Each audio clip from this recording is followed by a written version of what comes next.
Bienvenue sur Africa 24 dans cette nouvelle édition du Morning News. Voici les titres de l'actualité. Les combats dans la région du Tigré se poursuivent malgré la prise de Mekele annoncée par le gouvernement fédéral éthiopien. Dans ce contexte, le Haut Commissariat des Nations Unies aux droits de l'homme s'inquiète du sort réservé aux civils, premières victimes de ce conflit armé. Objectif politique guinéen atteint en 2020. Les différentes échéances prévues dans le calendrier électoral ont été respectées. Malgré les boycotts, les tensions et les contestations, retour sur cette année électorale rythmée en Guinée dans cette édition. Et la pluviométrie exceptionnelle enregistrée en 2020 en Afrique de l'Ouest a eu de multiples conséquences. Les inondations dévastatrices et la hausse de la production agricole s'entremêlent. Nous verrons l'exemple du Sénégal, pleinement concerné par ces phénomènes. Mais tout d'abord en Centrafrique, la Cour constitutionnelle a tranché. Les 8 recours déposés par l'opposition pour le report des élections ont tous été rejetés. Les élections présidentielles et législatives prévues ce dimanche 27 décembre sont donc maintenues, et ce afin de respecter le calendrier électoral qui prévoit qu'un nouveau président soit installé au plus tard le 30 mars 2021. Cette décision divise au sein de la classe politique puisque les combats se poursuivent entre la coalition de groupes rebelles et les forces du gouvernement. Ce vendredi, 3 casques bleus du Burundi ont été tués à quelques 250 km de Bangui par des combattants armés non identifiés après la rupture d'un cessez-le-feu décrété unilatéralement par les rebelles. La situation sécuritaire reste donc fragile à quelques heures des scrutins. Où en est le conflit dans la région du Tigré en Éthiopie? Le gouvernement fédéral assure contrôler la situation depuis l'annonce de la prise de Mekele, capitale de la région du Tigré, fin novembre 2020. Mais la zone reste difficile d'accès et l'ONU s'inquiète du sort réservé aux civils qui se déplacent par dizaines de milliers pour échapper au combat. Les explications de Zahra Moutou. Les Nations Unies dénoncent des bombardements et des assassinats de civils dans la région du Tigré. Des témoins décrivent et rapportent à l'ONU des frappes d'artillerie sur la ville de Oumera, à la frontière avec l'Érythrée. Attaques perpétrées entre le 9 et le 11 novembre. Le Haut Commissariat des Nations Unies aux droits de l'homme exige un accès sans restriction à l'ensemble de la région. Le haut-commissaire a précédemment souligné que si des civils étaient délibérément tués par une ou plusieurs parties au conflit, ces meurtres constitueraient des crimes de guerre et qu'il fallait des enquêtes indépendantes, impartiales, approfondies et transparentes pour établir la responsabilité et garantir la justice. Les forces pro-gouvernementales combattent le Front de libération du peuple du Tigré depuis le 4 novembre. La décision a été ordonnée par le Premier ministre Abiy Ahmed. Le Tigré, région à partir de laquelle très peu d'informations parviennent aux yeux du monde. On estime que le conflit aurait fait des centaines de morts et forcé au moins 50 000 Tigréens à traverser la frontière pour se réfugier au Soudan voisin. Le Haut Commissariat aux réfugiés demande 156 millions de dollars pour pouvoir leur venir en aide. Actuellement, de nombreux réfugiés restent dans des conditions de surpeuplement, sans installation appropriée, et il y a toujours une pénurie de médicaments et d'autres fournitures. Nous avons constaté une énorme demande de recherche et de réunification des familles, d'éducation, d'espaces adaptés aux enfants et de programmes nutritionnels. Le Premier ministre a annoncé début décembre la fin de l'offensive militaire de ses troupes. Mais dans les faits, et plus d'un mois après le déclenchement du conflit, la province du Tigré reste prise au piège des combats. Référendum, élections législatives, élections présidentielles. Le calendrier électoral aura été chargé en 2020 en Guinée. Le pays a été soumis plusieurs fois au défi de la démocratie. En plus des tensions et des contestations, ces scrutins ont dû s'accommoder à la pandémie de Covid-19. Retour sur cette année électorale guinéenne avec Nélé Claudé-Bessa. Pays côtier d'Afrique de l'Ouest, la Guinée a connu une année 2020 politiquement rythmé. Le président Alpha Condé, qui a été réélu en octobre 2015 pour un deuxième mandat, a organisé des élections législatives et un référendum pour une nouvelle constitution en mars 2020, en prélude à l'élection présidentielle d'octobre 2020. Réélu pour un troisième mandat lors du scrutin du 18 octobre 2020, dans des conditions contestées et un contexte entaché par des violences, le président Alpha Condé s'est engagé à consolider les acquis jusqu'ici réalisés. L'année 2020 a été une année électorale sur la partie occidentale de l'Afrique. L'opposition guinéenne s'est fortement distinguée par l'absence d'une véritable cohérence dans sa stratégie d'accession au pouvoir. Le chef de file de l'opposition guinéenne, Cellou Salin Diallo, a estimé, contrairement aux autres leaders de l'opposition, notamment Sidia Touré, d'aller aux élections.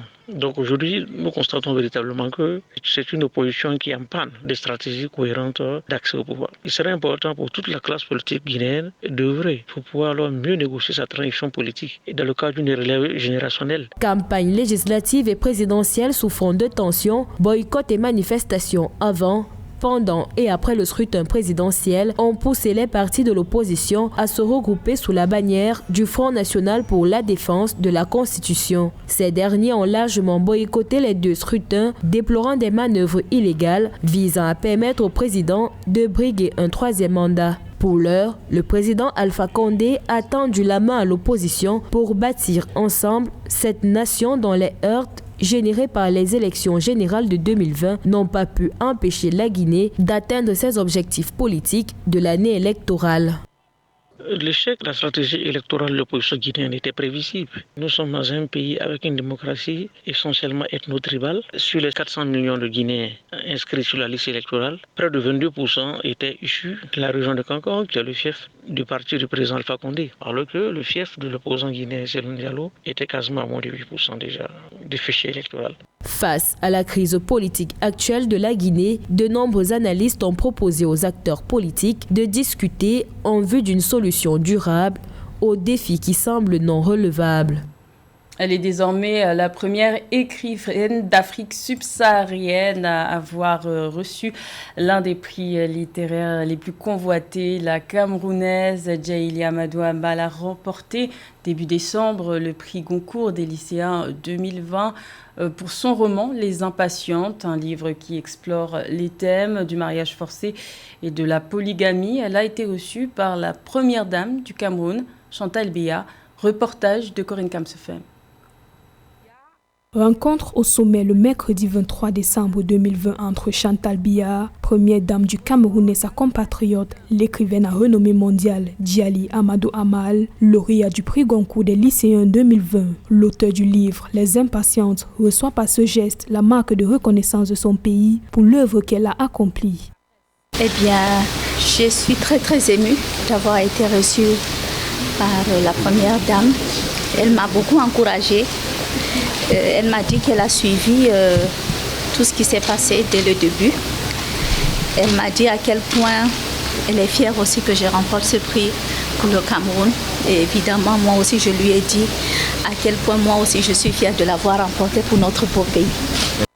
Les Impatientes, l'œuvre, primée le 2 décembre 2020, est une fiction inspirée de faits réels qui révèle sans phare les violences que subissent les femmes dans la région du Sahel. La question du mariage forcé, le viol conjugal, le harcèlement moral et d'autres formes de violence morale sont dénoncées dans cet ouvrage paru le 4 septembre 2020 aux éditions Emmanuel Colas. Je lui ai évidemment parlé de notre association et de tout, du roman qui parle des violences faites aux femmes. Elle en est très sensible, évidemment, et voilà. Déjà primé en 2019 par le prix Orange du livre en Afrique, Djaïli Amadou Amal a également raflé, outre le Goncourt lycéen, le choix Goncourt de l'Orient, une consécration pour Djaïli Amadou Amal, qui devient ainsi la première écrivaine africaine à arriver en finale du prix Goncourt. Revitaliser la gouvernance urbaine en République démocratique du Congo, c'est l'une des priorités du ministère de l'Urbanisme et de l'Habitat à travers le projet de développement urbain. Une task force urbaine a été installée dans 4 villes pilotes du pays pour concrétiser cette ambition. Les précisions dans ce reportage de notre correspondant Jacques Mboka.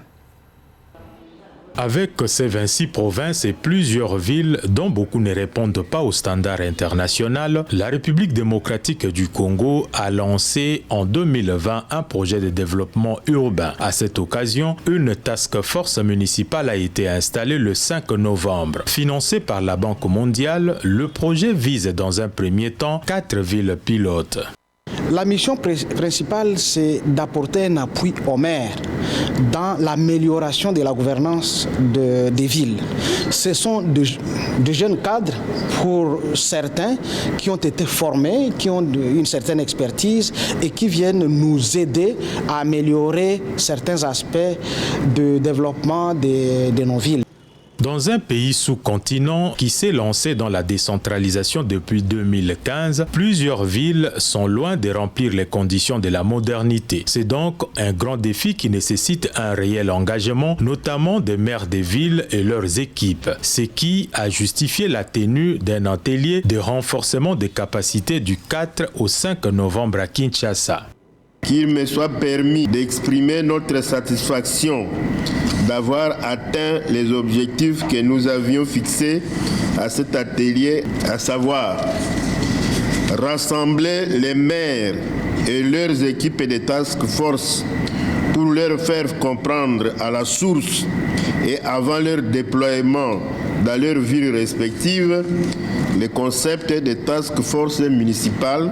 Pour ces projets, le PDU, Projet de développement urbain, a bénéficié d'un accord de financement de la Banque mondiale d'un montant total de 190 millions de dollars. La première phase du projet concerne les villes de Bukavu, Goma, Matadi et Kikwit. Il est prévu la réalisation des plans d'architecture et d'urbanisation pour la construction des infrastructures de base.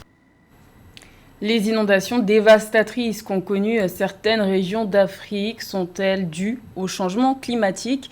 La question se pose après une année 2020 ballottée entre sécheresse et inondations.